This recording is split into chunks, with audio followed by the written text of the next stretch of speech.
मित्रांनो, तुमच्याकडे पैसा तर येतो, पण तो पैसा टिकत नाही. भरपूर वेळेस लोकं खूप मेहनत करतात. मग नोकरीतून किंवा व्यापारातून त्यांना चांगला पैसा मिळतो. पण तो पैसा त्यांच्याकडे टिकत नाही. का? कारण तर खर्च खूप होतो. महिन्याला पैसा येतो, पण तो महिनाभर पुरत नाही. मग पुन्हा पुढच्या महिन्यात पगार केव्हा होईल याची वाट बघावी लागते. का असतं? तर बरकत नाही, लक्ष्मीचा वास नाही, लक्ष्मीची कृपा नाही आणि यामुळे मग खर्च खूप होतात.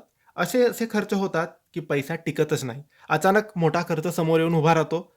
जमवलेले पैसे निघून जातात. म्हणून सेव्हिंग तर दूरच, परंतु पैसाच टिकत नाही. मग यासाठी लक्ष्मीला प्रसन्न करणं खूप गरजेचं असतं आणि पैशाचा मान-सन्मान ठेवणं सुद्धा गरजेचं असतं.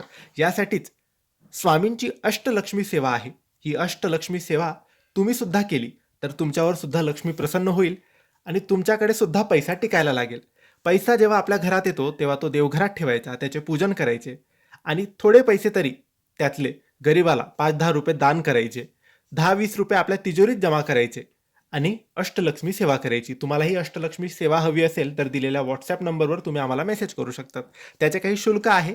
ते शुल्क तुम्ही भरले, की तुम्हाला अष्टलक्ष्मी सेवा PDF स्वरूपात आम्ही तुम्हाला देऊ. धन्यवाद.